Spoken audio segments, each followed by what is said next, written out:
Natural agro থেকে স্বাগতম। আজকে আমরা দেখাচ্ছি অ্যাপ্রিকট ফলের কি কি উপকারিতা সেটা নিয়ে আজকে বিস্তারিত আলোচনা হবে। ও পুষ্টিকর ফল, এটি তাজা, শুকনো বা জুস হিসেবে খাওয়া যায়। এই সম্পর্কে বিস্তারিত আলোচনা করব। অ্যাপ্রিকট খাওয়ার কি কি উপকারিতা। অ্যাপ্রিকট চোখের দৃষ্টিশক্তির জন্য খুবই উপকারী। অ্যাপ্রিকটে বিটা ক্যারোটিন ও ভিটামিন এ থাকে। এগুলো চোখের স্বাভাবিক কার্যক্রম বজায় রাখতে সাহায্য করে এবং রাতকানা বা দৃষ্টিশক্তি দুর্বল হওয়ার ঝুঁকি কমাতে সহায়তা হতে পারে। এবং অ্যাপ্রিকট ফল খেলে হজম শক্তি ভালো রাখে। এতে থাকা খাদ্য আঁশ অন্ত্রের কার্যক্রম স্বাভাবিক রাখতে সাহায্য করে। নিয়মিত পরিমিত পরিমাণে খেলে কোষ্ঠকাঠিন্য কমাতে সাহায্য করে, মলত্যাগ সহজ হয়, হজম প্রক্রিয়া ভালো থাকে।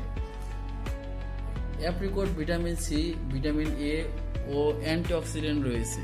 এগুলো ত্বকের কোষকে অক্সিডেটিভ ক্ষতি থেকে রক্ষা করতে সাহায্য করে। ফলে অ্যাপ্রিকটের উপকারিতা আলোচনা করে শেষ করা যাবে না। তারপরেও আমরা কিছু কিছু জিনিস বলে যাচ্ছি।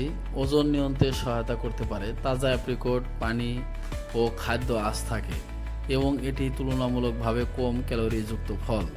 তাই মিষ্টি বা উচ্চ ক্যালোরির খাবারের পরিবর্তে পরিমিত অ্যাপ্রিকট খেলে স্বাস্থ্যকর খাদ্যাভ্যাস বজায় রাখতে সহায়তা করতে পারে এবং পানি সরবরাহ সহায়ক হয়।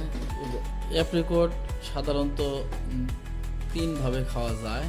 তাজা অ্যাপ্রিকট খেলে সবচেয়ে ভালো। আমরা এতক্ষণ অ্যাপ্রিকটের বিভিন্ন উপকারিতা নিয়ে আলোচনা করলাম। এভাবেই ন্যাচারাল এগ্রো চ্যানেলটিতে প্রতিদিন আমাদের বিভিন্ন ফল, শাক, সবজি সম্পর্কে বিস্তারিত আলোচনা হয় এবং চাষ পদ্ধতি নিয়ে আমাদের আলোচনা হয়। যদি আমাদের ভিডিও ভালো লেগে থাকে অবশ্যই আমাদের ন্যাচারাল এগ্রো চ্যানেলটি সাবস্ক্রাইব করে দিবেন।